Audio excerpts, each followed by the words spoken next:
तो hello friends, learning with basics में आप सबका स्वागत करता हूं। मेरा नाम हुआ सूरज कुमार। आज हम अपने वीडियो के दूसरे सीरीज पे हैं, जो कि है सीरीज़ 2 जीओसी का।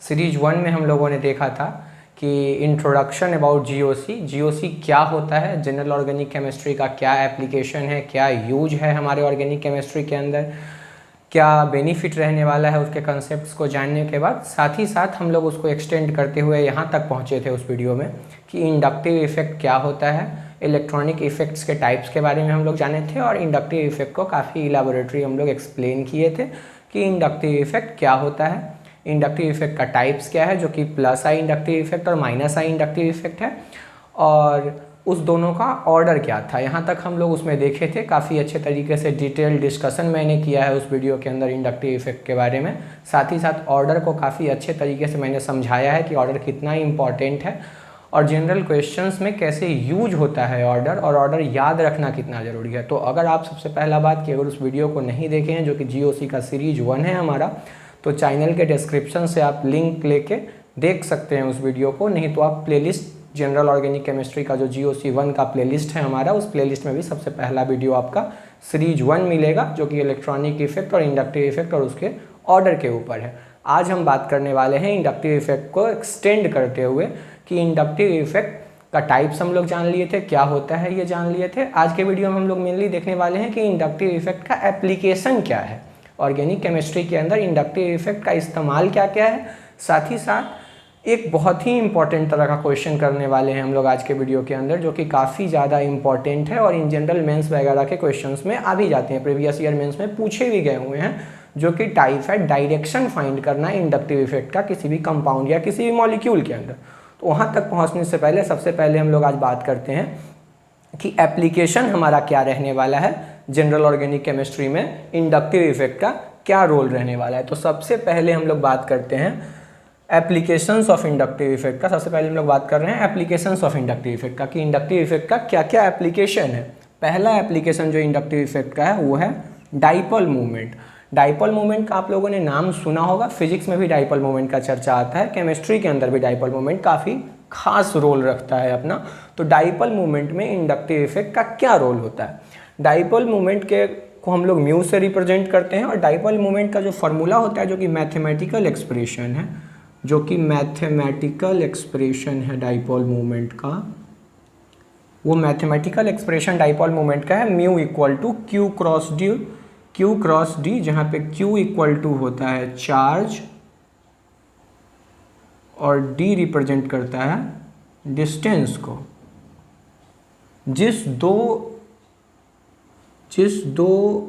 चीज़ के बीच में हम लोग डाइपोल मोमेंट निकाल रहे होते हैं, उसके बीच के डिस्टेंस को डी बोलते हैं, और जो चार्ज होता है उस चार्ज को हम लोग क्यू बोलते हैं। तो डाइपोल मोमेंट में इंडक्टिव इफेक्ट का ये रोल रहने वाला है दोस्तों, जो कि सबसे ज़्यादा इंपॉर्टेंट है। इसको आप स्टार मार्क करके लिख सकते हैं कि म्यू जो होता है वो डायरेक्टली प्रोपोर्शनल होता है माइनस आई ग्रुप के।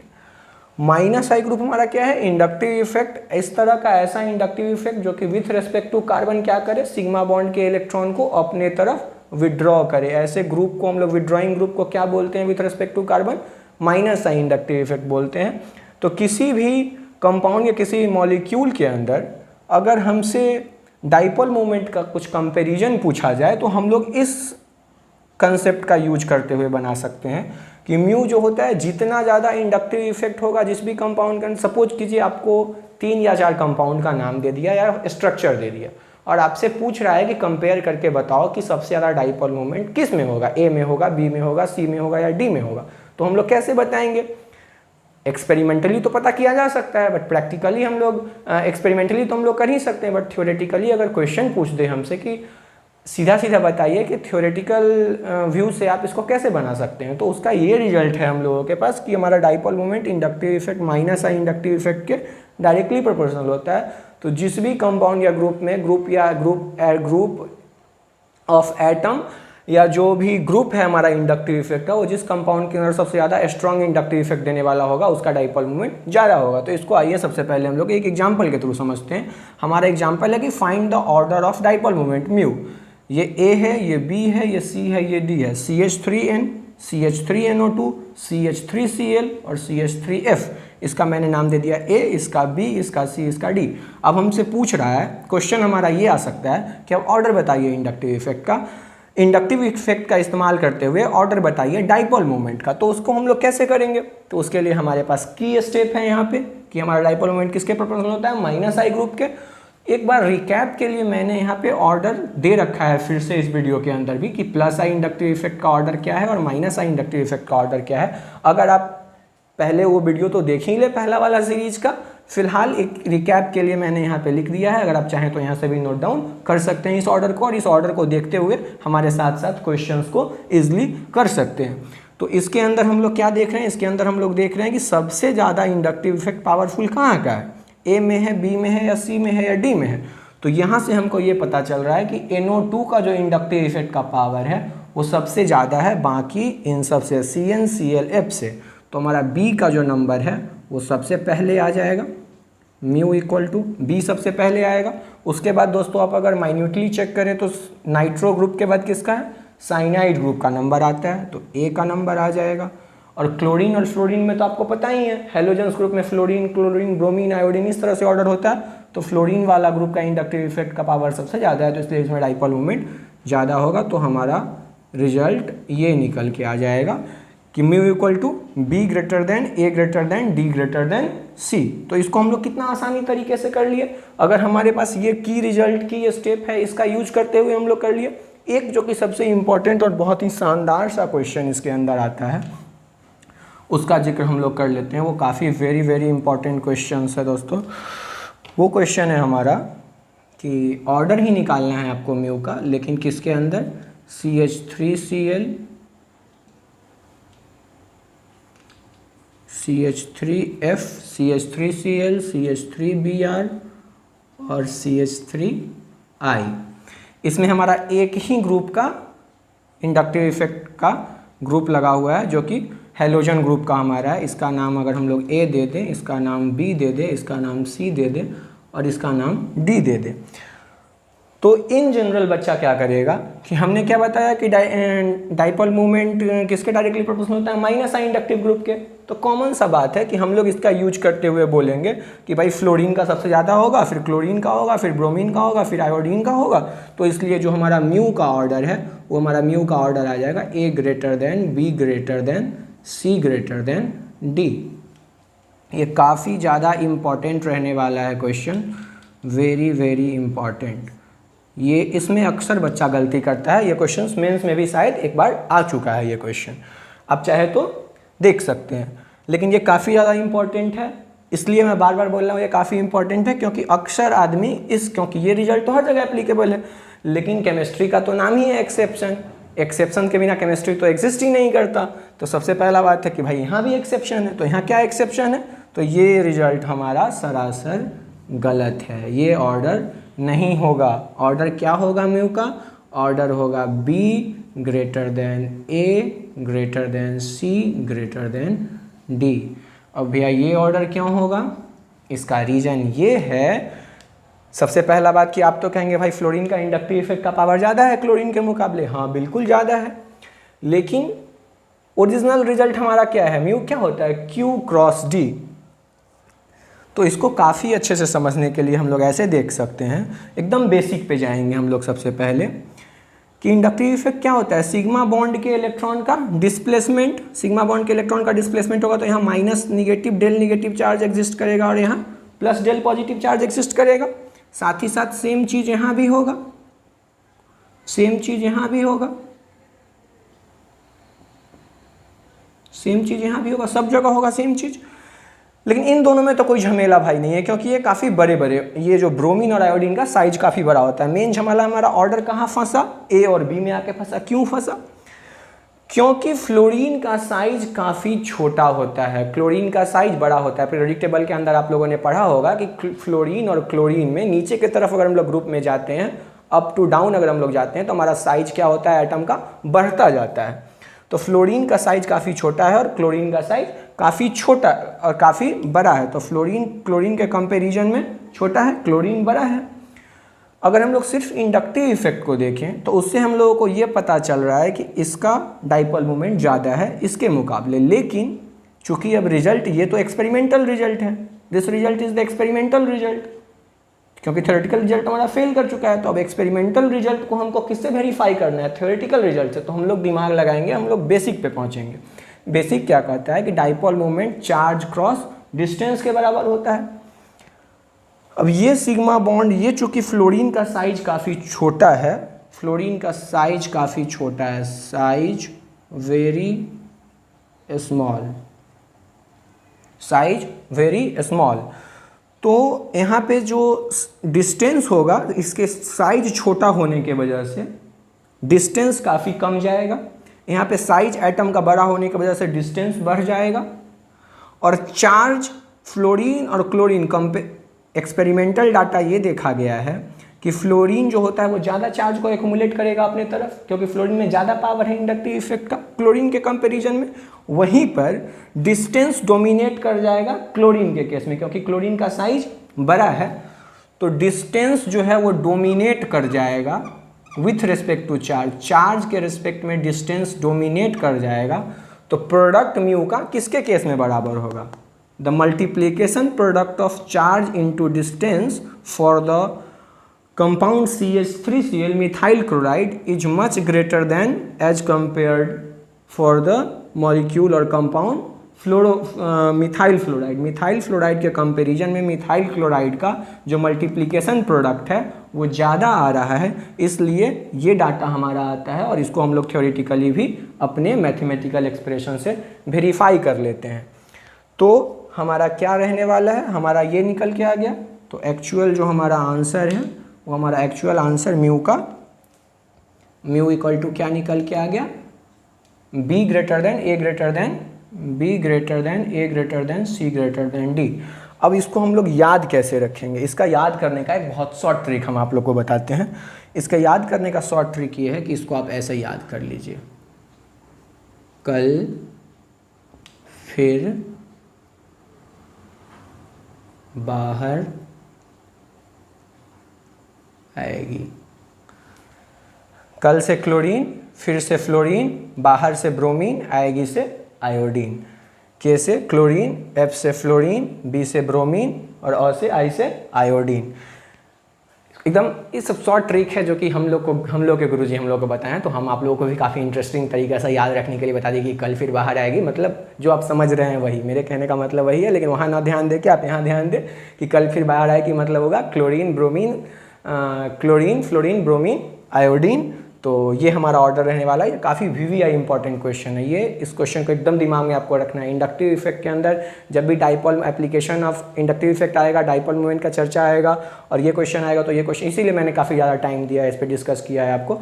तो इसका रीजन हमारा क्या रहा, इसका रीजन हमारा ये रहा कि मल्टीप्लीकेशन प्रोडक्ट जो है मिथाइल क्लोराइड के केस में ज़्यादा है as compare to methyl fluoride, क्योंकि साइज बड़ा है क्लोरीन का तो डोमिनेट कर जाता है चार्ज के रेस्पेक्ट में साइज, तो इसलिए मल्टीप्लिकेशन प्रोडक्ट ज़्यादा हो जाता है और डाइपोल मोमेंट जो है वो एक्सपेरिमेंटली ज़्यादा निकल के आता है मिथाइल क्लोराइड का as compare to methyl fluoride. हाँ तो दोस्तों हम लोग अब बात करते हैं अपने दूसरे एप्लीकेशन का, इंडक्टिव इफेक्ट के दूसरे एप्लीकेशन, जो कि है हमारा stability of carbocation.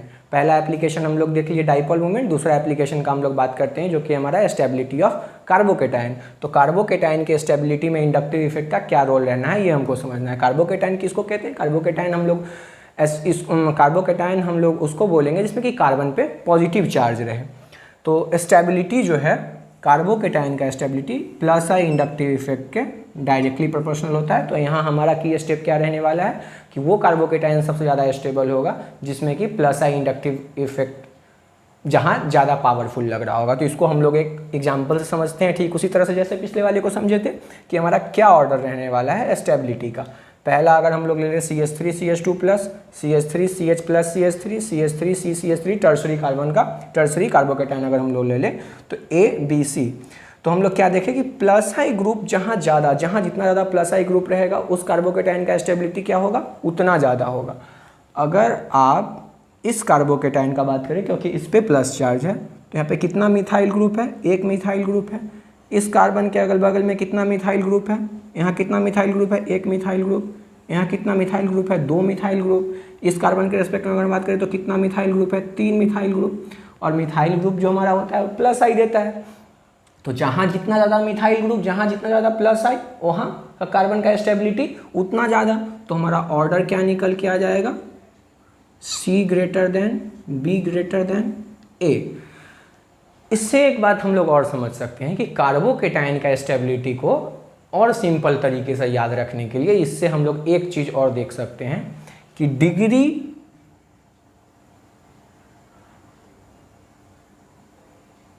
of carbon will also decide its stability।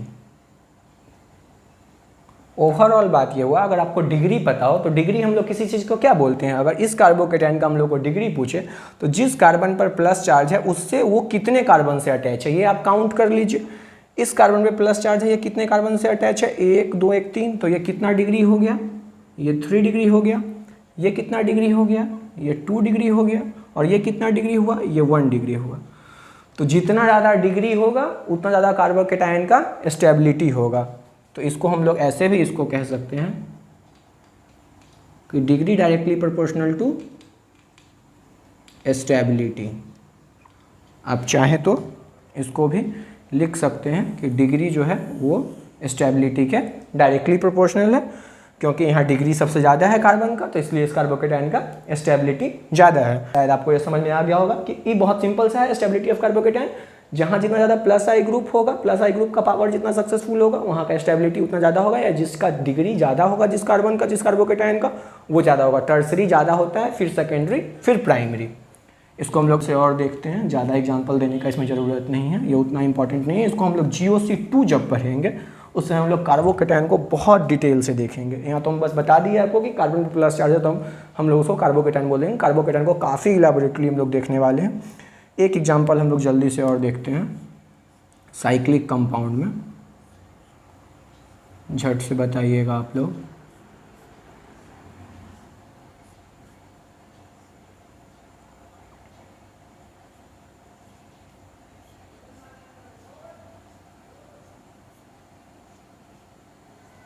इसका नाम अगर हम A दे दें, इसका नाम हम लोग B दे दें, इसका नाम हम लोग C दे दें। अब हमसे कोई पूछे कि इसका ऑर्डर बताओ भाई कि इसका ऑर्डर क्या होगा, तो दो चीज़ सीखे हम लोग।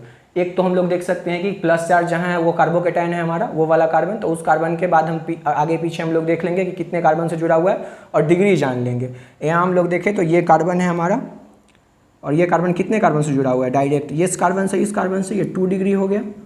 ये वाला यहाँ पे प्लस चार्ज है, ये कितने कार्बन से जुड़ा है, बस एक कार्बन से जुड़ा है, ये हमारा 1 डिग्री हो गया। और ये यहाँ पे प्लस चार्ज है तो इस कार्बन से भी जुड़ा है, इस कार्बन से भी जुड़ा है और इस कार्बन से भी जुड़ा है, तो 3 डिग्री हो गया। तो डिग्री जितना ज़्यादा होगा वो कार्बोकेटाइन उतना स्टेबल। तो C greater than A greater than B। या फिर हम लोग ऐसे भी देख सकते हैं कि प्लस आई ग्रुप इस कार्बोकेटाइन के साथ देखिए, ये CH3 यहाँ पे, मतलब यहाँ पे तो ये CH3 है ना, ये तो समझ में आता होगा, इन नोमेनक्लेचर आप लोग पढ़े होंगे। तो यहाँ पे मिथाइल ग्रुप लगा हुआ है, क्योंकि यहाँ पे इस तो हमारा वो रिप्रेजेंटेशन हो गया ना, लाइन रिप्रेजेंटेशन जिसको हम लोग बोलते हैं, कि जिसमें ग्रुप हम लोग नहीं दिखाएं सिंपलर तरीके से करने के लिए। तो ये हो गया हमारा। तो इससे देखें तो यहाँ पे एक ये प्लस आई ग्रुप हो गया, एक ये प्लस आई ग्रुप देने वाला है। यहाँ पे अगर हम लोग देखें, यहाँ पे देखें हम लोग तो बस प्लस आई ग्रुप यहीं से मिल रहा है। यहाँ पे हम लोग देखें तो यहाँ से भी प्लस आई मिल रहा है, यहाँ से भी प्लस आई मिल रहा है, यहाँ से भी प्लस आई मिल रहा है, सबसे ज़्यादा मैक्सिमम जगह से प्लस आई मिल रहा है। तो इसलिए ये सबसे ज़्यादा C, फिर A, फिर B, ठीक है। तो ये दूसरा एप्लीकेशन हो गया। तीसरा और सबसे इम्पॉर्टेंट एप्लीकेशन जो कि है हमारा एसिडिक स्ट्रेंथ। हाँ दोस्तों, हम लोग तीसरे एप्लीकेशन का बात करते हैं जो कि है हमारा एसिडिक स्ट्रेंथ। तो एसिडिक स्ट्रेंथ में इंडक्टिव इफेक्ट का क्या रोल रहने वाला है, इसको आइए हम लोग समझते हैं। एसिडिक स्ट्रेंथ को हम लोग बेसिकली K से रिप्रेजेंट करते हैं, जहाँ पे K हमारा क्या कहलाता है, डिसोसिएशन कांस्टेंट। इसको आप लोग काफ़ी अच्छे तरीके से इसका फील लेना है आपको तो आप आयोनिक इक्विलिब्रियम में ले सकते हैं। यहाँ हम लोग कॉन्सेप्ट्स का बात कर रहे हैं, तो इसलिए मैं उसको ज़्यादा डिटेल में एक्सप्लेन नहीं करूँगा, क्योंकि ये आयोनिक इक्विलिब्रियम का कंसेप्ट है। यहाँ पे हम लोग बस बात करने वाले हैं कि हमारा इंडक्टिव इफेक्ट यहाँ पे किस तरीके से अप्लाई हो रहा है। तो इसलिए हम बस देख रहे हैं कि इंडक्टिव इफेक्ट का क्या रोल है हमारा एसिडिक स्ट्रेंथ के कंपेरिजन में। एसिडिक स्ट्रेंथ को हम लोग कैसे निकाल सकते हैं, with the help of inductive effect. तो हम लोग देखते हैं कि हमारा डिसोसिएशन कांस्टेंट जो होता है वो माइनस आई ग्रुप के डायरेक्टली प्रोपोर्शनल है। कहने का मतलब है कि उस कंपाउंड का एसिडिक स्ट्रेंथ सबसे ज़्यादा होगा, वहाँ हाइड्रोजन का डिसोसिएशन सबसे ज़्यादा होगा जहाँ पे -I ग्रुप सबसे ज़्यादा एक्टिवली काम कर रहा होगा। इसको अगर हम लोग देखें, इसको एस्टैब्लिश करें, ये आयोनिक का कंसेप्ट है लेकिन फिर भी मैंने आपको एक बार बता दिया है कि Ha अगर डिसोसिएट करेगा तो हाइड्रोजन और A- में जाएगा, कटायन और अनायन का फॉर्मेशन होगा।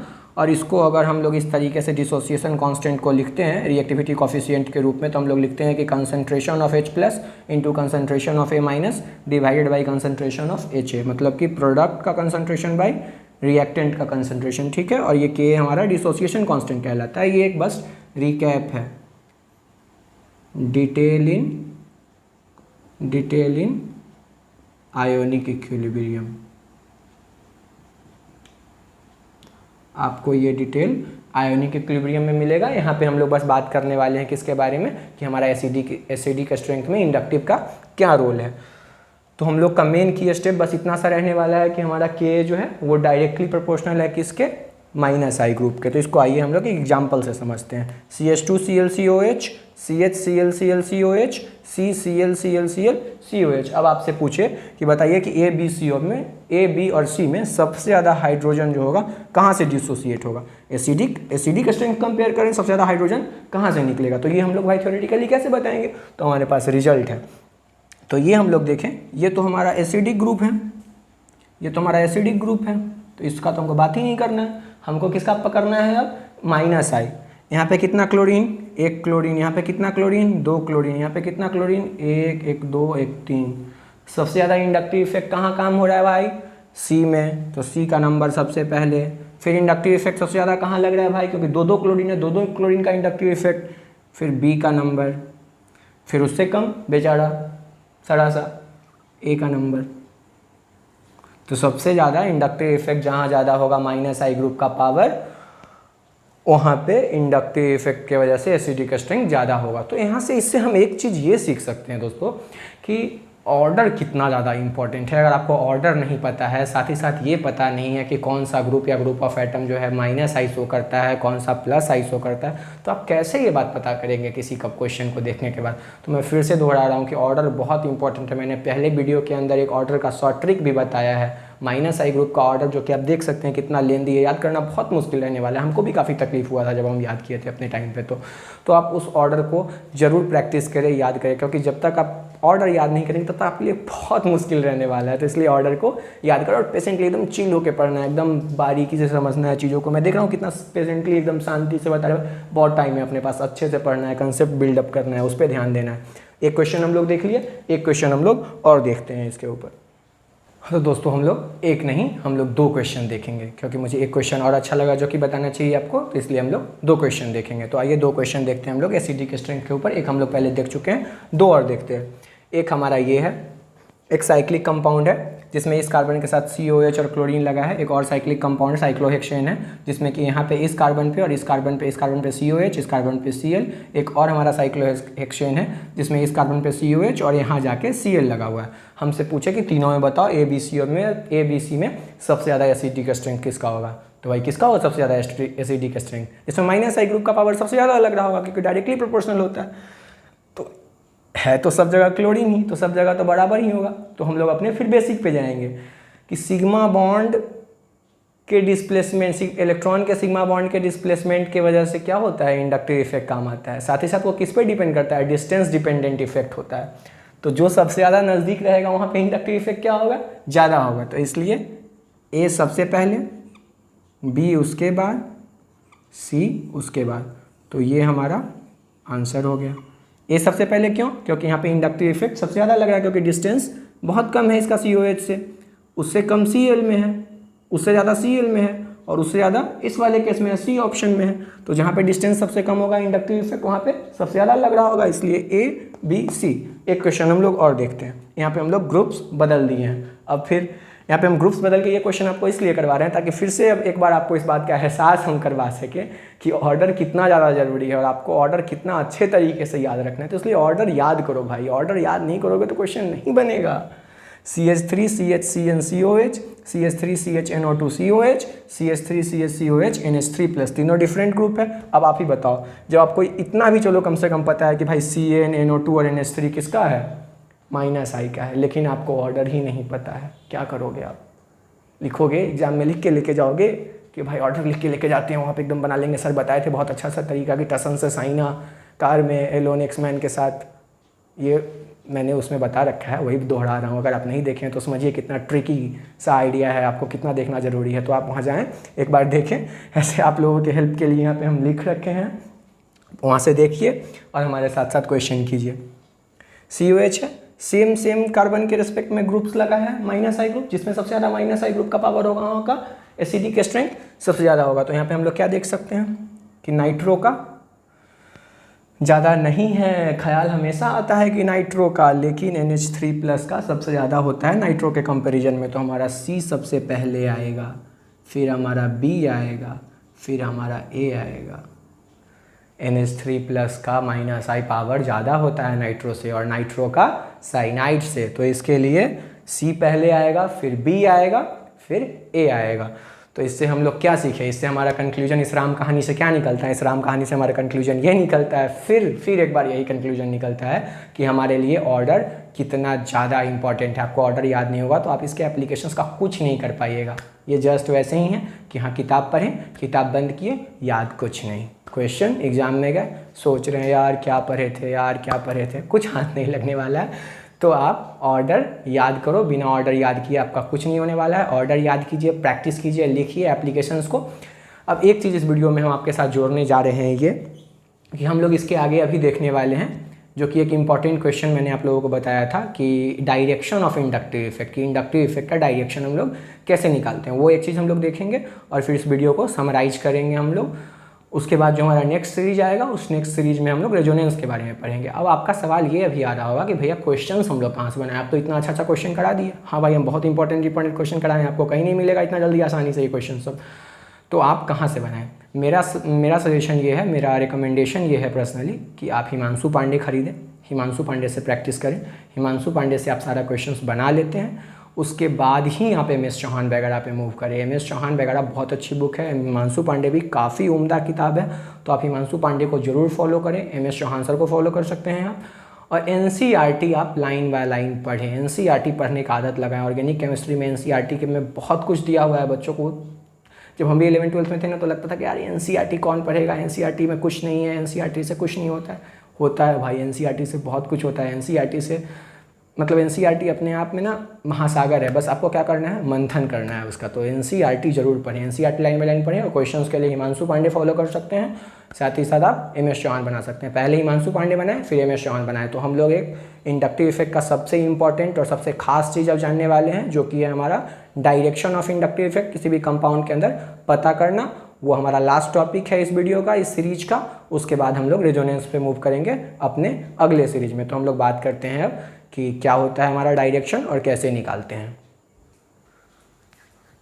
हाँ तो दोस्तों, अब हम लोग बात करने वाले हैं किसके बारे में, तो अब हम लोग बात करने जा रहे हैं कि हम लोग किसी भी कंपाउंड के अंदर इंडक्टिव इफेक्ट का डायरेक्शन कैसे निकालते हैं। ये हमारा इंडक्टिव इफेक्ट का एक बहुत ही इंपॉर्टेंट एप्लीकेशन है, एप्लीकेशन कह सकते हैं या एक सीरियस टाइप ऑफ क्वेश्चन कह सकते हैं, जो कि इंडक्टिव इफेक्ट के अंदर खास रोल रखता है कि इंडक्टिव इफेक्ट के अंदर हम लोग किसी भी कंपाउंड में डायरेक्शन कैसे पता करते हैं। तो यहाँ भी हमको सबसे ज़्यादा जो हमारे काम आने वाला है वो है हमारा ऑर्डर और हमको हमारा ग्रुप आइडेंटिफिकेशन, कि हमको कंपाउंड के अंदर ग्रुप आइडेंटिफाई करने आना चाहिए कि हमारे कंपाउंड के अंदर जो ग्रुप लगा है वो कौन सा इंडक्टिव इफेक्ट शो करता है, इधर +i शो करता है या -i शो करता है। तो कुछ बेहद ही खास एग्जाम्पल्स 1 2 3 4 5 6 7 एग्जाम्पल्स मैंने आपके सामने रखे हैं, जो कि काफ़ी इंपॉर्टेंट और काफ़ी अच्छे एग्जाम्पल हैं। इतना एग्जाम्पल्स को आप जरूर एक बार नोट डाउन कर ले कम से कम मेरे साथ साथ, और नोट डाउन करके इसको प्रैक्टिस भी करें। एक बार मेरे साथ यहाँ पे कर ले, एक बार खुद से करें, और तब उसके बाद आप हिमांशु पांडे से क्वेश्चन लगाएं, MS चौहान सर के किताब से क्वेश्चन लगाएं। तो एक बार हम लोग इसको देखते हैं कि हम लोग इंडक्टिव इफेक्ट सब कंपाउंड में डिफरेंट इंडक्टिव इफेक्ट कैसे निकालते हैं। सबसे पहले हम लोग पहला बात करते हैं क्लोरोहेक्सेन का। तो इस कंपाउंड के अंदर हमको सबसे पहला बात है कि ग्रुप आइडेंटिफिकेशन। क्लोरीन भाई कैसा इंडक्टिव इफेक्ट शो करता है, -i शो करता है। तो -i शो करता है तो जिस कार्बन से लगा हुआ है with respect to this carbon, electron को अपने तरफ पुल करेगा। एज अ रिजल्ट सब तरफ से ऊपर की तरफ डायरेक्शन। आई थिंक शायद आपको बात क्लियर हो रहा होगा, क्योंकि इंडक्टिव इफेक्ट का तो मतलब ही होता है कि विथ रेस्पेक्ट टू कार्बन जिसके साथ जो ग्रुप लगा हुआ है उसमें इलेक्ट्रॉन का डिस्प्लेसमेंट होना। अब हम लोग दूसरे ग्रुप का बात करते हैं, दूसरे कंपाउंड का बात करते हैं। यहाँ पे कौन सा ग्रुप लगा है भाई? कीटो ग्रुप लगा है। कीटो ग्रुप हमारा किस में आता है? -I में आता है। तो कीटो ग्रुप ये हुआ हमारा keto group. This carbon with respect to this और दिस कार्बन देखेंगे क्या होगा। कीटो ग्रुप क्या करेगा? इलेक्ट्रॉन को विड्रॉ करेगा with respect to sigma bond के इलेक्ट्रॉन को। ठीक इसी तरह से इसमें भी, तो सब एज ए रिजल्ट ऊपर की तरफ। तीसरा आते हैं O-। O- भाई प्लस आइसो करता है या माइनस आइसो करता है? तो यहाँ तो आप चार्ट देख के बोल सकते हैं कि O- जो है सो प्लस आइसो करता है, लेकिन आपको याद रखना है O- क्या है? प्लस शो करता है। तो with respect to this carbon देखेंगे तो सिग्मा बॉन्ड के इलेक्ट्रॉन को नीचे की तरफ पुल करेगा। तो इसका मतलब जो डायरेक्शन है वो इस कंपाउंड में इस तरह से होगा, नीचे की तरफ आएगा। अब हम लोग चौथा बात करते हैं, इसको हम लोग बाद में डिस्कस करेंगे, पहले 7वें नंबर को देखते हैं। 7वें नंबर में क्लोरीन और ब्रोमीन दो ग्रुप है। किसका डोमिनेंस ज़्यादा है, क्लोरीन का या ब्रोमीन का? दोनों -I है, क्लोरीन का ज़्यादा है। तो chlorine as a result chlorine और ब्रोमीन दोनों में लड़ाई होगा तो कौन जीतेगा? क्लोरीन जीतेगा। तो सिग्मा बॉन्ड का जो रिजल्टेंट डिस्प्लेसमेंट होगा वो ऊपर की तरफ होगा। अब हम लोग इस कंपाउंड का बात करते हैं। यहाँ पे क्या है? नाइट्रोजन पे प्लस चार्ज, अगल बगल सब तरफ क्या लगा हुआ है? CH3 CH2 CS, सभी के ये सब क्या है? सब अपने आप में एक +I ग्रुप है। सब अपने आप में क्या है? एक +I ग्रुप है। तो सब मिलके क्या करेगा? इलेक्ट्रॉन का मूवमेंट नाइट्रोजन की तरफ होगा। तो ये रहा, ये रहा, ये रहा। तो आई थिंक आपको बात क्लियर हो रहा होगा कि सबसे इंपॉर्टेंट इसमें क्या है? Group identification. उसके बाद क्यों हमको वो देखना कि कहाँ से वो ग्रुप लगा हुआ है, और तब इलेक्ट्रॉनिक डिस्प्लेसमेंट। सबसे पहला ग्रुप आइडेंटिफिकेशन, उसके बाद कि पावर किसका ज़्यादा है। अगर दो ग्रुप आ गया कंपाउंड के अंदर, दो ग्रुप आ गया तो हमको पावर जानने का जरूरत होगा, तो उसमें ऑर्डर काम आएगा। और उससे इंपॉर्टेंट कि ऑर्डर ग्रुप का आइडेंटिफिकेशन। अब हम लोग बात करते हैं सबसे इंपॉर्टेंट दोस्तों 5th नंबर क्वेश्चन का। तो 5th नंबर क्वेश्चन ये कह रहा है कि एक सिलिकॉन से CH3 लगा हुआ है और हमसे पूछ रहा है कि भाई यहाँ पे बताओ कि किसका ज़्यादा होगा, डायरेक्शन किस तरफ होगा। तो इन जनरल हमारा क्या आएगा? इन जनरल जो यहाँ पे मैंने ऑलरेडी एरो मार्क लगा रखा है कि CH3 इलेक्ट्रॉन का डिस्प्लेसमेंट सिलिकॉन के तरफ हो रहा होगा। ये हम लोग किस बेसिस पे बोल दिए? ये हम लोग इस बेसिस पे बोल दिए अभी फिलहाल कि CH3 +I ग्रुप है। तो भाई +I ग्रुप है तो वो silicon with respect to silicon हम लोग देखेंगे तो +I ग्रुप है, तो इसके तरफ सिलिकॉन के तरफ इलेक्ट्रॉनिक डिस्प्लेसमेंट हो रहा होगा, जो कि एकदम गलत है कहना, जो कि एकदम गलत है कहना। बोलिएगा भैया क्यों ऐसा, क्यों अचानक से ऐसा क्या हो गया कि यहाँ पे हमारा कंसेप्ट फेल हो रहा है? नहीं, कंसेप्ट फेल नहीं हो रहा है। कंसेप्ट इसलिए फेल नहीं हो रहा है क्योंकि सिलिकॉन उस टाइप का कोई ग्रुप ही नहीं है। अब CH3 और सिलिकॉन हमारा ना इसमें आता है ना इसमें आता है, तो सिलिकॉन के एक सवाल को आप इस तरीके से नहीं कर सकते हैं। दूसरा रीजन ये कि सिलिकॉन और कार्बन सेम ग्रुप का एटम है, सेम ग्रुप का एटम है, तो इलेक्ट्रोनेगेटिविटी डिफरेंस खुद होगा दोनों में। तो यहाँ हम लोग सबसे अपना बेसिक कंसेप्ट पे आएंगे कि इलेक्ट्रॉनिक डिस्प्लेसमेंट इंडक्टिव इफेक्ट के अंदर वहाँ होता है जहाँ पे इलेक्ट्रॉन निगेटिविटी ज़्यादा होता है जिस एटम का, उसके तरफ इलेक्ट्रॉन का, सिग्मा बॉन्ड के इलेक्ट्रॉन का डिस्प्लेसमेंट होता है। तो हम लोग जब ग्रुप में ऊपर से नीचे की तरफ आते हैं तो इलेक्ट्रॉन निगेटिविटी घटता है। तो कार्बन और सिलिकॉन सेम ग्रुप का है तो कार्बन का इलेक्ट्रॉन निगेटिविटी ज़्यादा होगा सिलिकॉन के कंपेरिजन में। इसलिए इस वाले पार्टिकुलर क्वेश्चन के अंदर हमारा जो इलेक्ट्रॉनिक डिस्प्लेसमेंट है वो कार्बन टू सिलिकॉन ना होके सिलिकॉन टू कार्बन होगा। किसके तरफ होगा? सिलिकॉन टू कार्बन होने वाला है।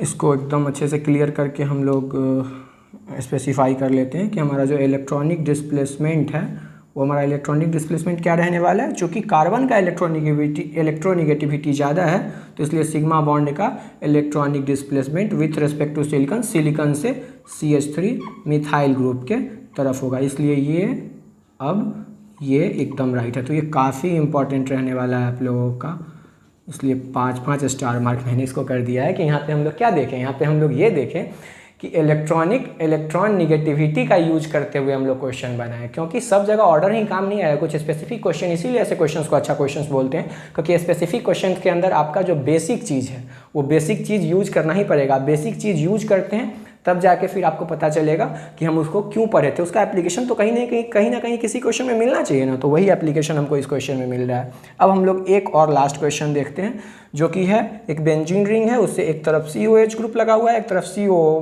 Na लगा हुआ है। अब एक प्लस आई ग्रुप है, एक माइनस आई ग्रुप है। COH माइनस आई ग्रुप है, CO माइनस प्लस आई ग्रुप है। डोमिनेट कौन करेगा? ऐसे केसेस में चूंकि यहाँ पे बेंजीन का इंडक्टिव इफेक्ट के अंदर पाई बॉन्ड का कोई रोल नहीं होता है, तो पाई बॉन्ड बेंजीन के अंदर घूमता है। इसे कोई आपको, अगर हम लोग रेजोनेंस पे मूव करेंगे इसके बारे में और डिटेल हम लोग जानेंगे, तो इसलिए उससे कंफ्यूज ना हो। पाई बॉन्ड का इंडक्टिव इफेक्ट में कोई रोल नहीं होता है, तो इसलिए हमको जो भी करना है वो सिग्मा बॉन्ड से ही हमारा काम है। तो COH और CO माइनस के केस में हमारा CO माइनस डोमिनेट कर जाता है, और CO माइनस डोमिनेट करता है COH के कंपैरिजन में, तो CO माइनस डोमिनेट कर जाएगा। तो इस केस में हम लोग क्या बोलेंगे कि CO माइनस हमारा क्या है? CO माइनस हमारा क्या शो करता है? CO माइनस हमारा प्लस आई ग्रुप शो करता है, और COH क्या शो करता है? माइनस आई शो करता है। तो CO माइनस चूंकि इस केस में देखा जाता है, पार्टिकुलरली इसको भी आप हाईलाइट कर सकते हैं, इस केस में देखा जाता है कि CO माइनस ग्रुप डोमिनेट कर जाता है यहाँ पे प्लस आई, डोमिनेटिंग प्लस आई, तो इसलिए ये उधर की तरफ इलेक्ट्रॉन को ऊपर की तरफ भेजेगा, और इस तरीके से कुछ रिजल्ट निकल के सामने आ जाएगा। इसको आप अच्छे तरीके से, बहुत ही ये दोनों क्वेश्चन जो है काफ़ी इंपॉर्टेंट क्वेश्चन है, इसको हम लोग अच्छे तरीके से देखें। अब आपके मन में सवाल आ रहा होगा कि भाई COH और CO माइनस में डोमिनेट कर गया, क्यों कर गया CO माइनस? तो ये भी एक तरह का जो आपका क्वेश्चन है वो एक्सपेरिमेंटल क्वेश्चन ही है। इस सब तरह का कुछ क्वेश्चंस ऐसा क्वेश्चंस आता है, इसको आप थ्योरेटिकली भी सोच सकते हैं, लेकिन कुछ तरह का ऐसा क्वेश्चंस जो है वो बहुत सारा क्वेश्चंस एक्सपेरिमेंटल रिजल्ट्स होता है जिसको आप थ्योरेटिकली प्रूफ कर सकते हैं, बट उसको आप, क्योंकि केमिस्ट्री का नाम ही है एक्सेप्शन, तो एक्सेप्शन को एक्सेप्शन की तरह आप लोग रख सकते हैं। उसको कुछ क्वेश्चंस को आपको याद करना पड़ेगा, जो हाईलाइटेड क्वेश्चन होता है उसको हम लोग इन जनरल मेमोराइज करके रखते हैं, तो ऐसे क्वेश्चंस को आप मेमोराइज करके रखें। मैंने ये जितने भी क्वेश्चंस यहाँ पे आपको बताए, ये सारे आपके कॉपी में आप नोट कर सकते हैं, इसको अच्छे से प्रैक्टिस कर सकते हैं। साथ ही साथ अच्छे और क्वेश्चंस के लिए आप हिमांशु पांडे फॉलो कर सकते हैं, उसके बाद आप MS चौहान पे मूव कर सकते हैं। तो आज के इस वीडियो के सीरीज में हम लोग क्या देखें? एप्लीकेशन ऑफ इंडक्टिव इफेक्ट और direction of inductive effect compound के अंदर फाइंड करना। हम लोग जो नेक्स्ट वीडियो लेके आएंगे हमारा होगा रेजोनेंस के अंदर इंडक्टिव इफेक्ट। हमारा इलेक्ट्रॉनिक इफेक्ट का पहला topic inductive effect cover up हो चुका है, हर कुछ कवर हो चुका है, अच्छा से अच्छा क्वेश्चन कवर अप हो चुका है। अब हम लोग अपना सीरीज 3 लेके आएंगे। सीरीज 3 में हम लोग बात करेंगे रेजोनेंस के बारे में और उसका यूज, फिर आपको फर्दर हम बताएंगे कि उसमें हम लोग किस तरीके से मूव ऑन करेंगे। तो सबसे पहले अगर आप पहला वीडियो का सीरीज नहीं देखे हैं दोस्तों, तो उसको एक बार देखें, GOC 1 सीरीज, फिर GOC 2, और इसको कंटिन्यू करते चले। अब हम लोग थोड़ा बहुत जनरल बात कर लेते हैं। जनरल बात में ये है कि वही बात ऑब्वियस सा कि चैनल को अगर सब्सक्राइब नहीं किए तो चैनल को सब्सक्राइब करें, सबसे इंपॉर्टेंट अपने दोस्तों के साथ शेयर करें, वीडियो को लाइक करें, कमेंट सेक्शन में जाके कमेंट करें, फीडबैक दें हमें, और डिस्क्रिप्शन में हमारा आपको ईमेल आईडी मिलेगा। आपको किसी भी तरीके का कोई भी डाउट हो चैप्टर से रिलेटेड, कोई भी जो मैंने समझाया है उसमें आपको कुछ क्वेरीज आ रहा हो, कुछ आपको ठीक नहीं लगा हो, तो आप क्रॉस कर सकते हैं, क्रॉस क्वेश्चन कर सकते हैं, हमसे पूछ सकते हैं। उसके बारे में कोई तरह का आइडिया लेना चाहते हो आप फ्यूचर रेफरेंस के लिए, वो हमसे ले सकते हैं, किसी तरह का सजेशन ले सकते हैं। तो आप एकदम विदाउट हेजिटेशन फ्री हो के हमको किसी भी समय मेल कर सकते हैं। हम एज सुन एज पॉसिबल करेंगे कि आपको रिप्लाई करें। कमेंट सेक्शन में जाके आप कमेंट कर सकते हैं, वहाँ भी हम कोशिश करेंगे कि आपको एकदम जितना ज़्यादा हमसे जल्दी हो उतना ज़्यादा जल्दी हम आपका रिप्लाई दें आपको।